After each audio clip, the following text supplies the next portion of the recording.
or this profile is very well optimized. I mean, there are some things that I would change or do a little differently, like weapons and armor.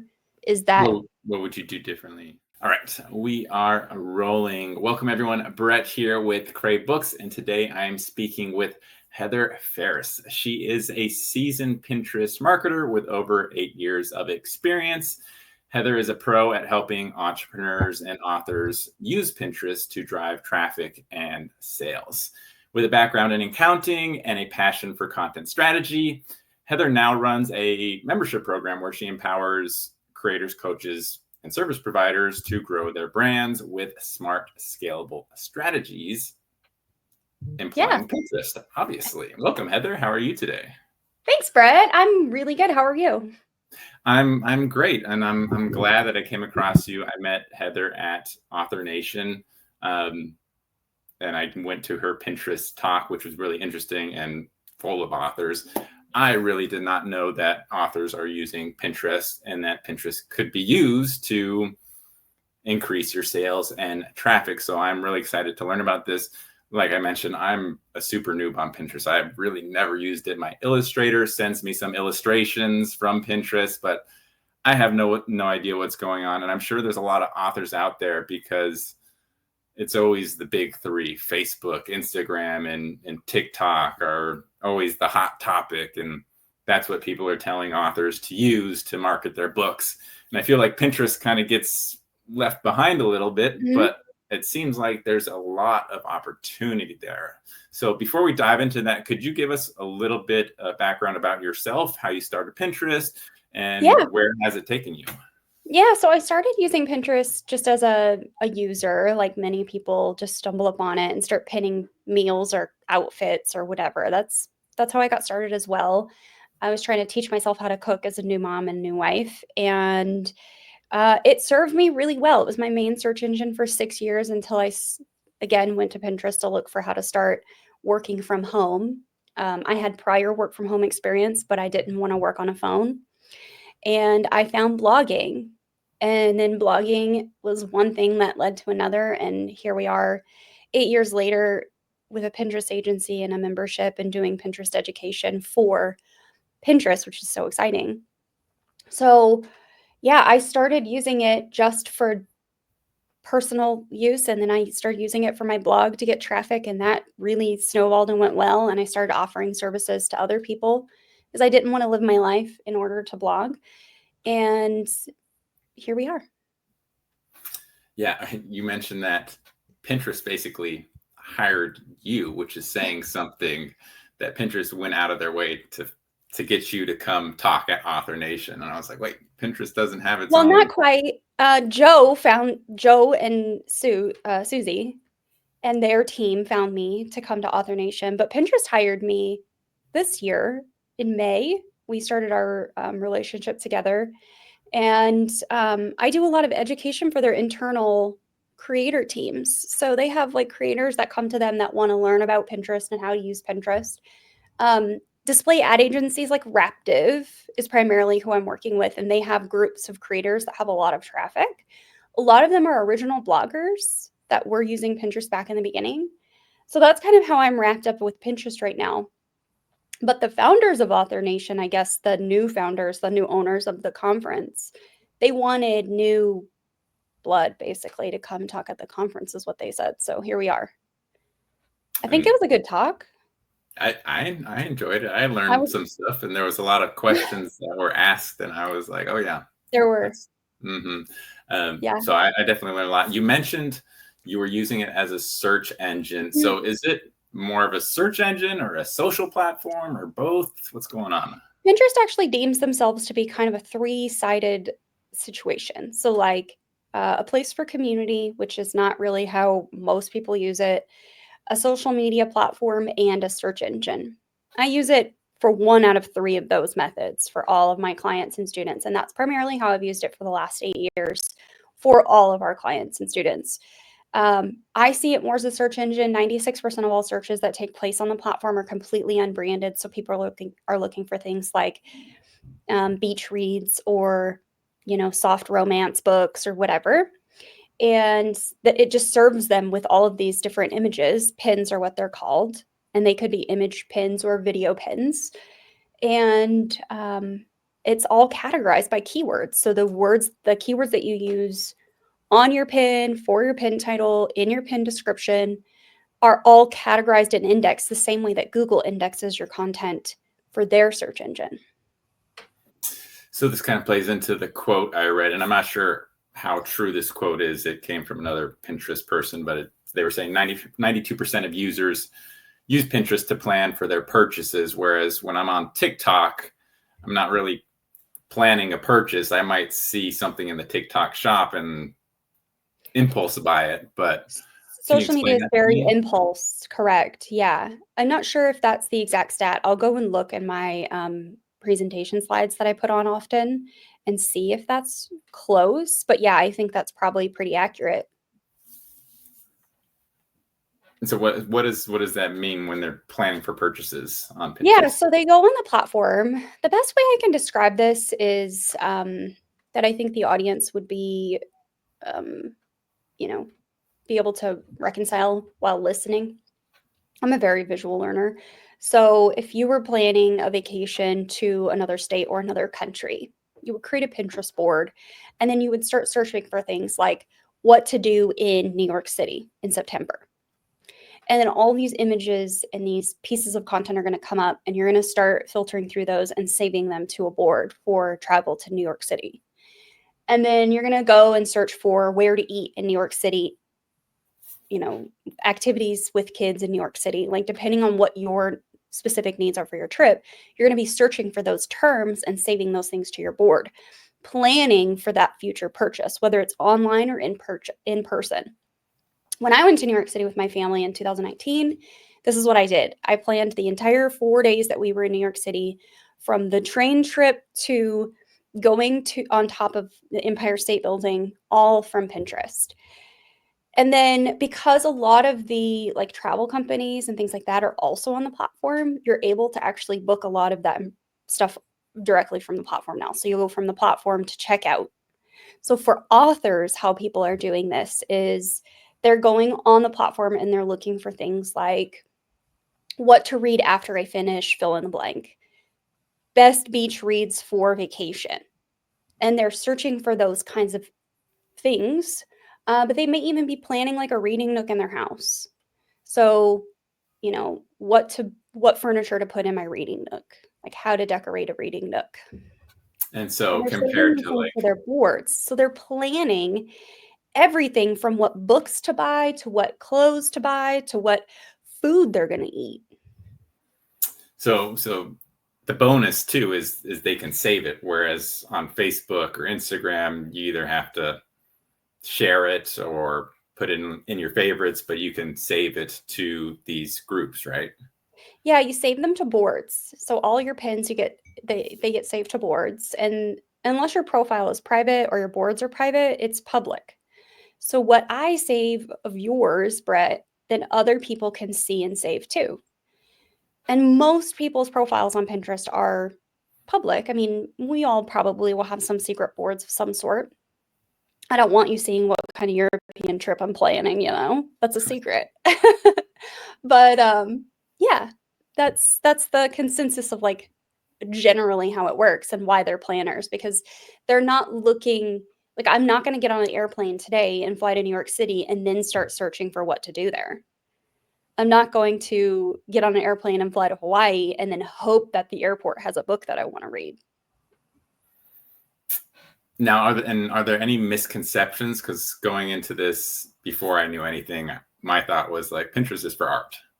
Like, Yeah. what general misconceptions So have you many seen? misconceptions. Pinterest is for fashion. Pinterest is for food. Pinterest is only for women. The largest majority of new usership is Gen Z. So if you do write for a slightly younger audience, then that is definitely in your favor.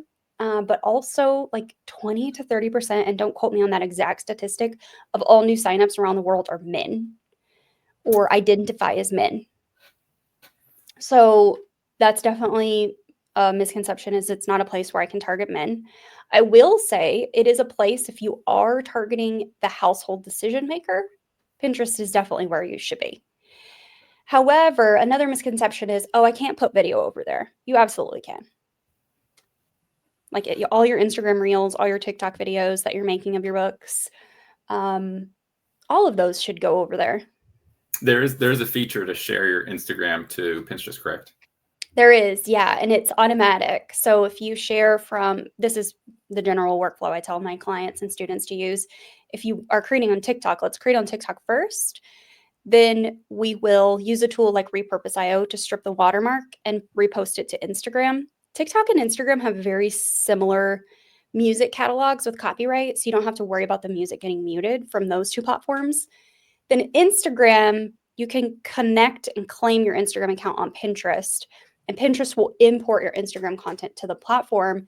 You can then choose, and I won't bore you with all of the details now. I have a YouTube video on this if you want to learn more. You can then choose how you want that content presented on Pinterest. Now, what Pinterest will do is, because Pinterest doesn't have the same catalog of copyrighted music that Instagram and TikTok have, is if it is copyrighted music, they will mute the audio. So if it is a piece of content that really needs audio, then I would suggest going the route of creating a secret board and importing all your content to a secret board, and then just removing that one that just needs audio, the audio, like the trending audio, in order for it to work. But most people have their settings on Pinterest set, it's just default to be muted. You have to just like turn the audio on to hear it anyways. So they're scrolling and they're going to see the video. So it doesn't necessarily need audio on Pinterest to work. But yeah, Pinterest will auto import your Instagram content for you. They'll do videos, carousel posts, image posts on Instagram, but they won't do stories. Okay. Now, how hard is Pinterest to learn compared to these other platforms? Is it pretty easy?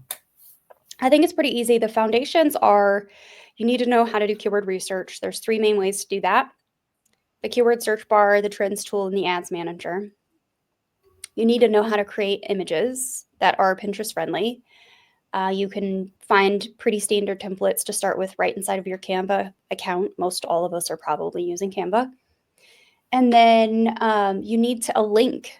You need a place to link them, and then you need to write a description. Like you're already writing Instagram style captions. You're already doing hashtag research on Instagram. So like the foundations of Instagram are very similar to Pinterest. It's just we're presenting our information on Pinterest in more of a search method and more of like evergreen long term rather than like short, snappy, it's only going to live for 12 to 19 hours.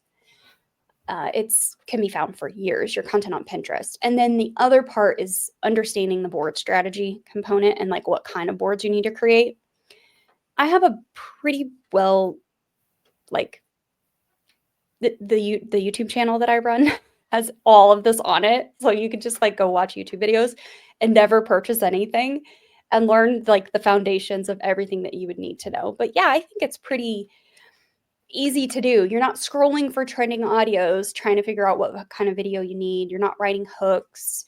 You're not filming B-roll. Like you don't need to do any of that.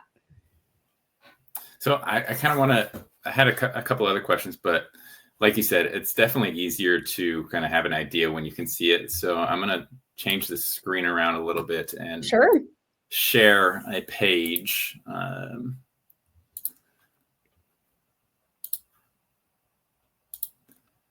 Yeah, I'm a very visual learner. Okay. So are we seeing this? Let's see. Yeah, Jenny.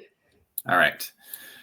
So I've got 2 authors I'd like to look at, but let's take a look at this page first. You mentioned keywords. Like, are keywords important in the bio? Like, what should be going in that bio? Yeah, so you should be telling people who you are and how you help them with your main keywords. So if you're a fantasy romance author, you should have fantasy romance author like keywords in that bio. The bio is 500 characters, and it's that little bit of text underneath where it says 1.3K followers. That's your bio. You have 500 characters, you should max that out.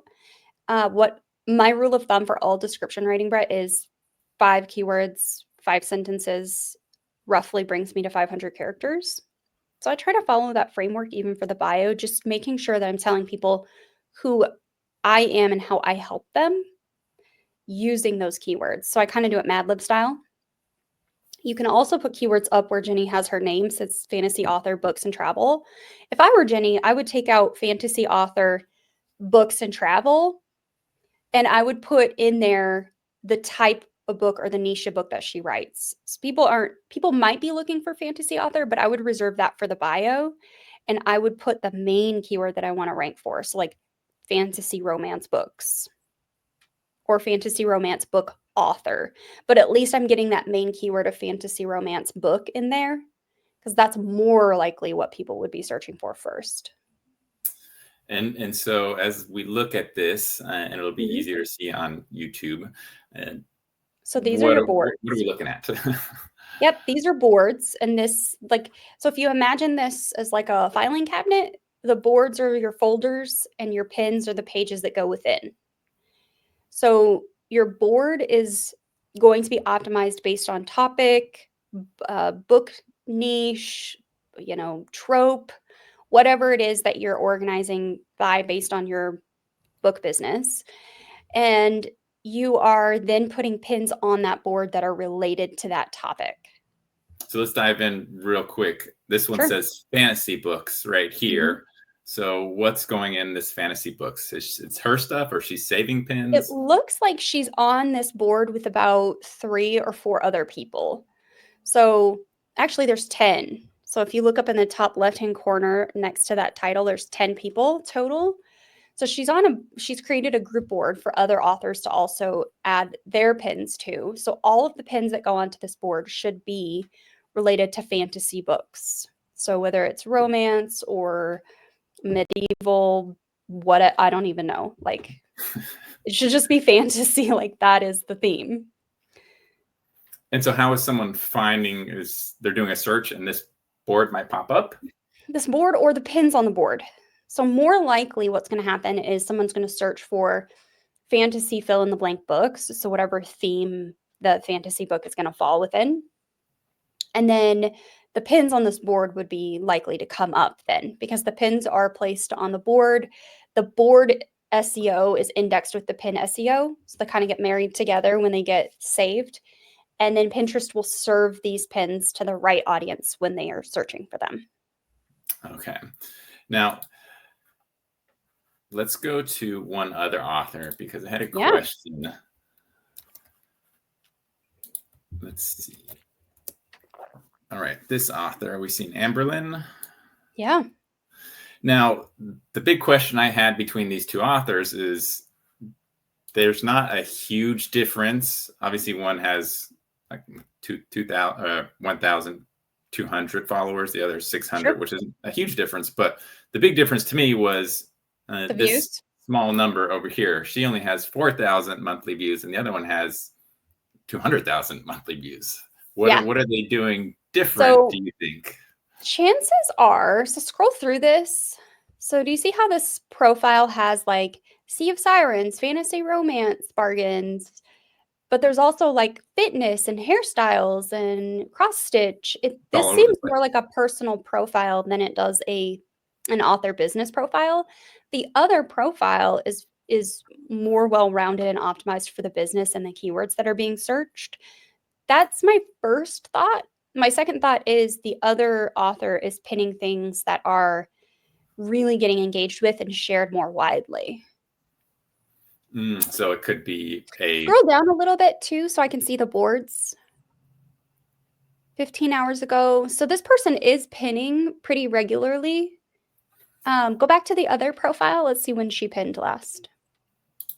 yeah, that was another thing. I was trying to find authors that were active. Active. Let's see. Yeah, I spent weeks creating the slides that I had presented. 12 hours, 6 days, 1 week. Yeah, so they're both pretty well pinning regularly. It's just this profile is very like well optimized. I mean, there are some things that I would change or do a little differently, like weapons and armor. Is that What would you do differently with so? that? Like the board that says weapons and armor, is that weapons and armor for hobbies? Am I looking to cosplay? Is this related Mm, to reading? Is this related to writing? Is this related to plot creation? Like, what exactly about weapons and armor is this for? I would get more specific to the niche and to the audience I'm looking to target. Now, so this page right here seems like it's definitely niched down more, whereas the other you mentioned is more kind of personal, all over the place. Niching, making sure you have that focused target audience, does that play a big role in terms of monthly views? Yes. Okay. That's something authors should know. I think it's kind of similar with social media too. Any social media, if you're all over the place, it's just going to be harder to grow because you're at multiple audiences. Whereas if you focus in. Yeah. Your book page should just be for your book business. If you have personal things you want to pin, you should create a personal profile or secret boards. Okay. Now, is there anything else that you think authors can take away from this page in particular? Yeah, so the other profile, Amber Lynn, I think was her name, I actually prefer her banner over Jenny's. So that banner right there should be a billboard for your business. It should very quickly tell people like who you are and what you sell. Because they're going to have to go and click open that bio or scroll through your pins to get an idea of what you're doing. So if they do land on your profile, let's inform them really quickly about us and how we can help them. That space is not clickable, but it's like going down I-70 from Kansas to Colorado and you got some big billboards and you want people to stop at your restaurant. That's kind of what we're doing with this banner, is making a billboard for the business. You want the reader to know, this is my book, this is my genre, this is what you're going to get. And that other gal, her profile banner was more in line with what I teach. Okay. Yeah. Now, in terms of pinning stuff on there, what do you recommend for authors in particular? What could they do? What kind of content works best for them on Pinterest? Yeah, so you should be pinning, obviously, all of your books to your retail locations of like where your book is sold. Your website, if you have a website of your own, you should be pinning books, your book links back to that. If you write blogs, if you have an email list opt-in that you give away, if you give away a free chapter to a book, if you give away bonus material, a lot of authors, when they do book launches, will give away like reading plans and bookmarks and like an interview with the author and things like that. So if there's anything like that that you have on your website that you want to point people towards, you should be creating pins for those as well. And then if you go on a podcast tour, if you go on any sort of media tour where you have all of that content that you can share that's public, be pinning that as well. That's like a really short, solid list of things you can pin that would make people aware of who you are and get them back to your books. And how often should we be pinning? Two times a day, once a week? I like an average of once a day to get started. You can always build that up. You can always add on.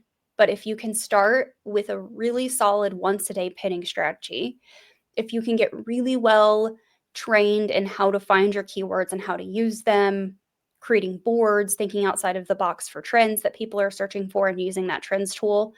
If you can learn the foundations of the platform, you can always add on more later, but I don't want you to overwhelm yourself in the beginning because it almost always happens. People thinking, oh, I can pin 5 times a day. Well, it takes me about an hour to create 30 pins for a client, and I've been doing this 8 years. So if you want to create 5 pins a day, then, we're looking at 5 hours. I don't know. I don't do math in my head. Do you have any recommendations on if an author is not very tech savvy, what could help them create these visually appealing pins? Canva. Canva literally has templates and am I able to share my screen? I believe I have a slide pulled up of example Pinterest pins that authors could make. Do you see a present button? I do. Share screen and window. Here we go. Okay, so let me try to make that a little bigger. I don't know how to work StreamYard here, but this slide right here. So these are all templates from Canva. Like these were just inside the Canva library. This was a video template that was like a moving book. And this is like an iPad. So if you sell digital books, ebooks, this was a book mock-up that I found out of Smart Mockups that I just added an image to, and this was also a Smart Mockup. So I deleted a frame off of it and put a book image on there with a book cover. Part of your entire marketing plan as an author is to get mock-ups of your books. So just use them on your Pinterest pins. But these were all just standard templates right out of Canva's design library. Yeah, I'm pretty much all in on Canva now. So Yeah. it makes me feel like I'm a Photoshop expert when I'm really not. No, me neither. I know nothing about it. I have a client right now I'm working with, and they're like, we need all of our templates turned back to us in PSD files. And I'm like, I'll have to ask my editor. Well, I want to wrap this up. I always have so many more questions, but I don't want to go too long, and I don't want to overwhelm authors. Yeah. I think we'll do this in the future where we have a bit more of an advanced chat on Pinterest Let's do it. for Yeah. authors that are already on Pinterest and how to improve their strategies and stuff like that. But I do want to finish with a quick lightning round where I give you a sentence and you finish the sentence with 1 or 2 words, no more. Okay, I'll try. All right. The most important lesson I've learned about Pinterest is... Never giving up. Perfect. When I first started my Pinterest, I wish I had known...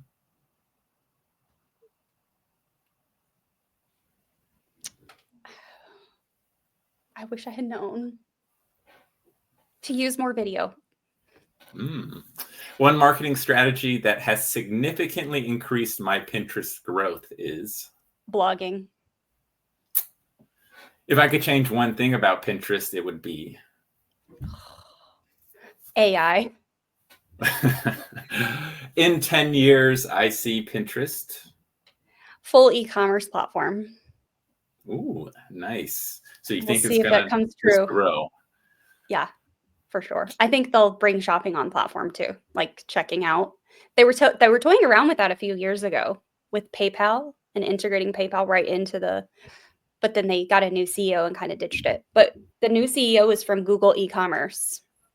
That would be big for authors because you could sell your books direct from Pinterest. That would be super cool. Awesome. Well, thank you so much, Heather, for coming on. Where can people find you? HeatherFerris.com. That's literally my house on the internet. Everything stems off from there. So the YouTube channel, my email list, my offers, my blog. There's a full free blog. You can find the YouTube channel. Everything's there. Okay, perfect. We will put that link in the description of this video. So if you want to go check out more about Heather, go check out her YouTube videos and subscribe to her email list. Link in the description. Go click that right now. Otherwise, thank you so much, Heather. This has been amazing, and I hope you have a great Thanksgiving. Thanks. I hope you do too, Brett. Thank you. See you soon. Awesome. Thanks.